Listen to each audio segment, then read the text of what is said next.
Hi guys, आज हम लोग हिस्ट्री के इम्पोर्टेंट ऑब्जेक्टिव क्वेश्चन डिस्कस करेंगे जो 12th बोर्ड एग्जाम में अक्सर पूछे जाते हैं। इस तरह के हम लोग 10 वीडियो लाने वाले हैं जो एग्जाम पर्पस के लिए इम्पोर्टेंट है। तो चलिए फर्स्ट वीडियो को डिस्कस करते हैं।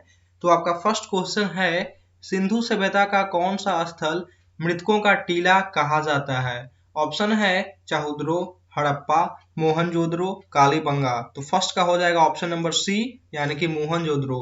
मोहनजोदड़ो को मृतकों का टीला कहा जाता है। मोहनजोदड़ो को मृतकों का टीला कहा जाता है। सेकेंड नंबर क्वेश्चन है, भारतीय पुरातत्व का पिता कहलाता है? ऑप्शन है Cunningham, John Marshall, S R Rao, Mortimer Wheeler. तो सेकेंड का हो जाएगा ऑप्शन नंबर ए, यानी कि कनिंघम। एक क्वेश्चन अक्सर एग्जाम में पूछे जाते हैं कि भारतीय पुरातत्व का पिता किसे कहा जाता है? तो कनिंघम। ऑप्शन है कनिंघम, तो कनिंघम मारेंगे, ठीक है। थर्ड नंबर क्वेश्चन है, सिंधुवासी निम्न धातु उपयोग नहीं करते थे। कहने का मतलब है कि सिंधुवासी किस धातु को उपयोग नहीं करते थे? तो ऑप्शन है तांबा, लोहा, सोना, कांसा। तो थर्ड का हो जाएगा ऑप्शन नंबर बी, यानी कि लोहा। लोहा सिंधुवासी नहीं यूज करते थे, नहीं उपयोग करते थे, ठीक है।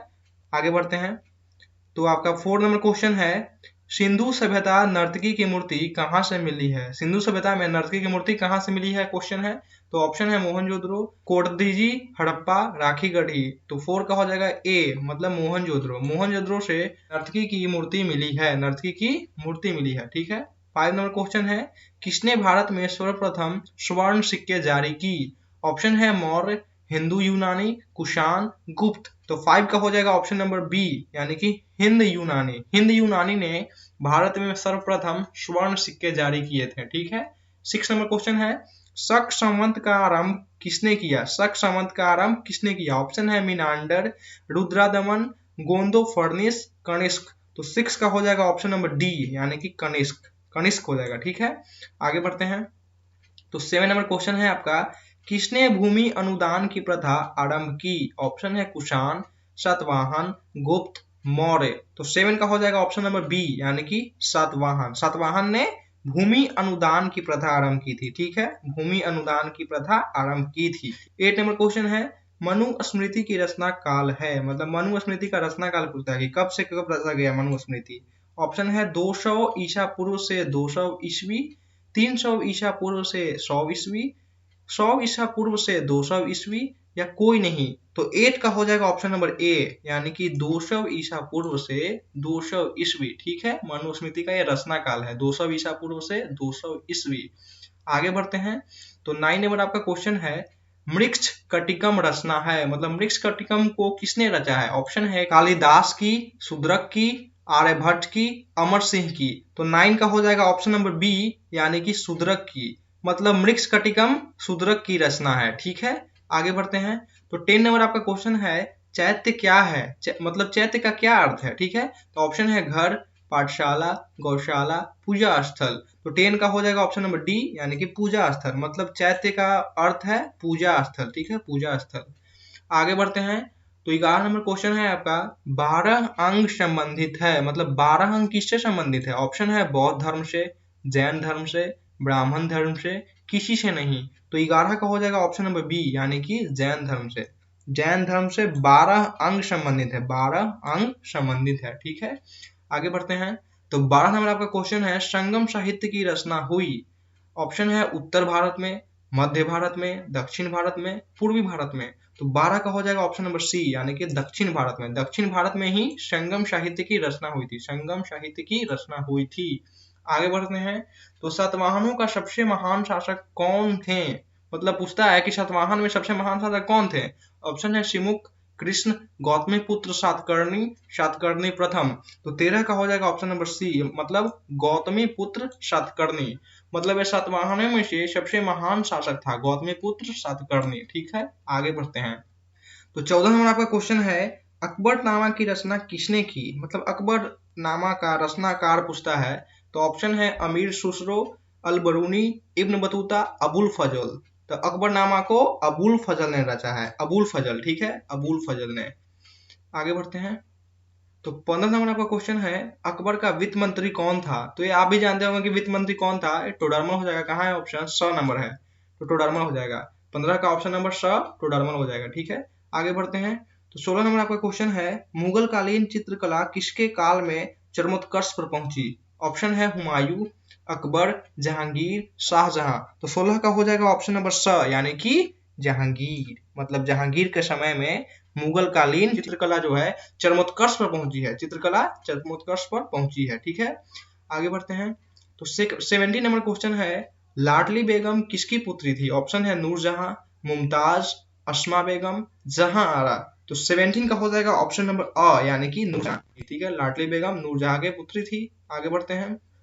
तो 18 नंबर आपका क्वेश्चन है, दिल्ली में चांदनी चौक का निर्माण किसने कराया? ऑप्शन है जहां आरा, रोशन आरा, गौहर आरा, किसी ने नहीं। तो 18 का हो जाएगा ऑप्शन नंबर अ, यानी कि जहां आरा। जहां आरा ने ही दिल्ली में चांदनी चौक का निर्माण करवाया था। ठीक है, दिल्ली में चांदनी चौक का निर्माण जहां आरा ने ही करवाया था। आगे बढ़ते हैं। तो 90 नंबर आपका क्वेश्चन है, भारत की अंतिम मुगल सम्राट कौन था? तो अंतिम मुगल सम्राट पूछा है। ऑप्शन है शाहजहां, औरंगजेब, मोहम्मद शाह, बहादुर शाह जफर। तो यहाँ हो जाएगा बहादुर शाह जफर। बहादुर शाह जफर मुगल काल के अंतिम शासक थे। आगे बढ़ते हैं। 20 नंबर क्वेश्चन है आपका, गोपुरम से आप क्या समझते हैं? ऑप्शन है मंदिर का प्रवेश द्वार, गाय का एक प्रकार, बुढ़ाजस्व का एक प्रकार, नृत्य की एक शैली। तो गोपुरम का अर्थ होता है मंदिर का प्रवेश द्वार, मंदिर का प्रवेश द्वार। आगे बढ़ते हैं। 21 नंबर आपका क्वेश्चन है, तेनालीराम का संबंध किस राजवंश से है? तेनालीराम पूछता है, तेनालीराम। ऑप्शन है विजयनगर, बीजापुर, मुगल, बहमनी। तो 21 का हो जाएगा ऑप्शन नंबर अ, यानी कि विजयनगर। ठीक है, विजयनगर से ही तेनालीराम का संबंध है। ठीक है, आगे बढ़ते हैं। तो 22 नंबर आपका क्वेश्चन है, बल्माचार्य का जन्म कहाँ हुआ था? बल्माचार्य। ठीक है, बल्माचार्य का जन्म पूछता है, जन्म स्थान पूछता है। ऑप्शन है आगरा, बेंगलोर, वाराणसी, श्रीरंगपट्टनम। तो 22 का हो जाएगा ऑप्शन नंबर स, यानी कि वाराणसी। वाराणसी हो जाएगा। ठीक है, बल्माचार्य का जन्म स्थान वाराणसी था। 23 का क्वेश्चन है आपका, बंगाल के प्रसिद्ध संत कौन थे? ऑप्शन है चैतन्य महाप्रभु, गुरु नानक, कबीर, बाबा फरीद। तो 23 का हो जाएगा ऑप्शन नंबर अ, यानी कि चैतन्य महाप्रभु। चैतन्य महाप्रभु, चैतन्य महाप्रभु बंगाल के प्रसिद्ध संत थे। ठीक है, आगे बढ़ते हैं। तो 24 नंबर का क्वेश्चन है, सुल्तान उल हिंद किसे कहा गया है? ऑप्शन है रुवाजा मोइनुद्दीन चिश्ती, शेख सलीम चिश्ती, निजामुद्दीन औलिया, फरीउद्दीन गंज ए शक्कर। तो 24 का हो जाएगा ऑप्शन नंबर ए, मतलब अ। ठीक है, मतलब रुवाजा मोइनुद्दीन चिश्ती, रुवाजा मोइनुद्दीन चिश्ती। ठीक है, इनको सुल्तान उल हिंद कहा गया है। सुल्तान उल हिंद मतलब ये उनका उपाधि हो गया, सुल्तान उल हिंद उनका उपाधि हो गया। किनका? तो रुवाजा मोइनुद्दीन चिश्ती का। ठीक है, चलिए आगे बढ़ते हैं। तो 25 नंबर आपका क्वेश्चन है, यात्रियों का राजकुमार किसे कहा गया है? मतलब यात्रियों का राजकुमार। ठीक है, ऑप्शन है फाहियान, ह्वेनसांग, अलबरूनी, इब्न बतूता। तो 25 का हो जाएगा ऑप्शन नंबर ब, यानी कि ह्वेनसांग। ह्वेनसांग को यात्रियों का राजकुमार कहा गया है। ये कभी कभी पूछे जाते हैं एग्जाम में, याद रखिएगा, यात्रियों का राजकुमार ह्वेनसांग। ठीक है, आगे बढ़ते हैं। तो 26 नंबर का क्वेश्चन है, कैप्टन हॉकिंस किस मुगल शासक के दरबार में आया था? Captain Hawkins. ठीक है, ऑप्शन है अकबर, जहांगीर, औरंगजेब, शाहजहां। तो 26 का हो जाएगा ऑप्शन नंबर ब, यानी कि जहांगीर। याद रखिएगा, ये भी पूछे जाते हैं एग्जाम में अक्सर। तो जहांगीर के समय कैप्टन हॉकिंस आया था। ठीक है, कैप्टन हॉकिंस। आगे है, रुतदार प्रायः कहाँ रहते थे? ऑप्शन है गांव, शहरों, महानगरों, कस्बों। तो 27 का हो जाएगा ऑप्शन नंबर ए, यानी कि गांव। गांव में ही जोतदार रहते थे। ठीक है, 28 का क्वेश्चन है, अस्थाई बंदोबस्त में भूमि का स्वामी किसे माना गया था? तो ऑप्शन है जमींदार, राज्य, रैयत, दलाल। तो 28 का हो जाएगा ऑप्शन नंबर ए, यानी कि जमींदार। जमींदार को अस्थाई बंदोबस्त में भूमि का स्वामी माना गया था। ठीक है, आगे बढ़ते हैं। तो 29 नंबर का क्वेश्चन है, अवध के साथ वेलजली के सहायक संधि कब किया? वेलजली ने सहायक संधि कब किया? ठीक है, तो 29 का ऑप्शन है 1800, 1801, 1810, 1840। तो 29 का हो जाएगा ऑप्शन नंबर बी, यानी कि 1801। याद रखिएगा, 1801 में अवध के साथ वेलजली का सहायक संधि हुआ था। अवध के साथ वेलजली का सहायक संधि हुआ था 1801 में। ठीक है, आगे बढ़ते हैं। तो 30 नंबर आपका क्वेश्चन है, 1857 का सिपाही विद्रोह कहाँ प्रारंभ हुआ था? ऑप्शन है बंगाल, बिहार, मेरठ, झांसी। तो 30 का हो जाएगा ऑप्शन नंबर सी, मतलब मेरठ। मेरठ से ही सिपाही विद्रोह शुरू हुआ था। 1857 का सिपाही विद्रोह शुरू हुआ था। ठीक है, आगे बढ़ते हैं। 31 नंबर क्वेश्चन है, 1857 में बिहार में विद्रोहियों का नेतृत्व किसने किया था? ऑप्शन है नाना साहेब, नाना फडणवीस, वीर कुंवर सिंह, लक्ष्मीबाई। तो यहाँ हो जाएगा वीर कुंवर सिंह, मतलब बिहार में 1857 का जो विद्रोह चला था तो उसका नेतृत्व वीर कुंवर सिंह ने ही किया था, वीर कुंवर सिंह ने ही किया था। ठीक है, 32 नंबर क्वेश्चन है, प्लासी किस राज्य में स्थित है? प्लासी किस राज्य में स्थित है? ऑप्शन है बंगाल, बिहार, उड़ीसा, मध्य प्रदेश। तो 32 का हो जाएगा ऑप्शन नंबर ए, यानी कि बंगाल। बंगाल में ही प्लासी स्थित है। ठीक है, प्लासी बंगाल में ही स्थित है। आप जानते होंगे कि प्लासी वार भी हुआ था, प्लासी युद्ध हुआ था 1757 में। ठीक है, याद रखिएगा 1757 में, 1757 में हुआ था प्लासी युद्ध। अगर आपका आ जाए कि बक्सर युद्ध कब हुआ था, तो वो हुआ था 1764 में, 1764 में हुआ था बक्सर युद्ध। याद रखिएगा, ये दो क्वेश्चन अक्सर पूछे जाते हैं एग्जाम में। ठीक है, आगे बढ़ते हैं। 33 नंबर आपका क्वेश्चन है, ईस्ट इंडिया द्वारा कलकत्ता में सर्वोच्च न्यायालय की स्थापना कब की गई? ऑप्शन है 1885, 1895, 1773, 1673। तो 33 का हो जाएगा ऑप्शन नंबर सी, यानी कि 1773। ये भी एग्जाम में अक्सर पूछे जाते हैं कि ईस्ट इंडिया द्वारा कलकत्ता में सर्वोच्च न्यायालय की स्थापना कब हुई, तो 1773 इसमें मारिएगा आप। ठीक है, आगे बढ़ते हैं। तो 34 नंबर आपका क्वेश्चन है, भारत की राजधानी कलकत्ता की जगह दिल्ली को कब लाया गया? मतलब भारत की राजधानी कलकत्ता की जगह दिल्ली को कब लाया गया, मतलब कलकत्ता से दिल्ली कब लाया गया? ठीक है, तो ऑप्शन है 1911, 1922, 1811, 1905। तो 34 का हो जाएगा ऑप्शन नंबर ए, यानी कि 1911। 1911 में ही कलकत्ता से दिल्ली शिफ्ट कर दिया गया था राजधानी को। ठीक है, आगे बढ़ते हैं।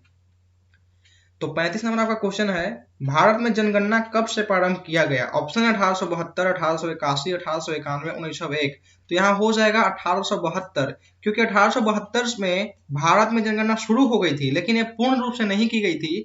पूर्ण रूप से 1881 में हुआ था, 1881 में पूर्ण रूप से हुआ था। मतलब इसमें सभी जनसंख्या को इसमें इंक्लूड किया गया था, इसमें इंक्लूड किया गया था। लेकिन यहाँ पर 1872 होगा, क्योंकि ये प्रारंभ पूछ रहा है, प्रारंभ। ठीक है, तो 1872 ईस्वी होगा यहाँ पर। आगे बढ़ते हैं। 36 नंबर क्वेश्चन है, बंगाल विभाजन किस वायसराय ने किए थे? ऑप्शन है डलहौजी, करजनपड़ी, रीपन, डकरीन। तो 36 का हो जाएगा ऑप्शन नंबर बी, यानी कि करजनपड़ी। करजनपड़ी ने बंगाल विभाजन किया था। ठीक है, 35 नंबर का क्वेश्चन है, सूरत फूट कब, मतलब सूरत फूट कब हुआ? तो ऑप्शन है यहाँ आपका 1905, 1907, 1911, 1916। तो 37 का हो जाएगा ऑप्शन नंबर बी, मतलब 1907। 1907 में ही सूरत फूट हुआ था। याद रखिएगा, ये सूरत फूट है। सूरत फूट कब हुआ? तो 1907 ईस्वी हो जाएगा, 1907 ईस्वी। ठीक है, आगे बढ़ते हैं। तो 38 नंबर आपका क्वेश्चन है, खिलाफत आंदोलन कब हुआ? खिलाफत आंदोलन कब हुआ? ऑप्शन है 1920, 1930, 1940, 1950। तो 38 का हो जाएगा ऑप्शन नंबर ए, यानी कि 1920। 1920 में ही खिलाफत आंदोलन शुरू हुआ था। ठीक है, आगे बढ़ते हैं। तो 39 नंबर आपका क्वेश्चन है, मुस्लिम लीग ने मुसलमानों के लिए पृथक राष्ट्र की मांग कब की? मतलब मुसलमान के लिए कब वो पृथक राष्ट्र की मांग करते हैं मुस्लिम लीग ने? ठीक है, ऑप्शन है 1920, 1940, 1950, 1905। तो 39 का हो जाएगा ऑप्शन नंबर बी, मतलब 1940। 1940 में ही मुस्लिम लीग ने मुसलमानों के लिए पृथक राष्ट्र की मांग की थी। ठीक है, आगे बढ़ते हैं। ये लास्ट आपका क्वेश्चन है, भारतीय संविधान सभा के प्रारूप समिति का अध्यक्ष कौन थे? एक क्वेश्चन अक्सर पूछे जाते हैं एग्जाम में, याद रखिए, भारतीय संविधान सभा के प्रारूप समिति का अध्यक्ष कौन थे? ऑप्शन है डॉक्टर राजेंद्र प्रसाद, जवाहरलाल नेहरू, डॉक्टर भीमराव अम्बेडकर, पुरुषोत्तम दास टंडन। तो 40 का हो जाएगा ऑप्शन नंबर सी, यानी कि भीमराव अम्बेडकर। भीमराव अम्बेडकर को ही भारतीय संविधान सभा के प्रारूप समिति का अध्यक्ष चुना गया था। ठीक है, डॉक्टर भीमराव अम्बेडकर। तो फ्रेंड्स, आज के वीडियो में बस इतना ही। थैंक्स फॉर वॉचिंग, मिलते हैं नेक्स्ट वीडियो में।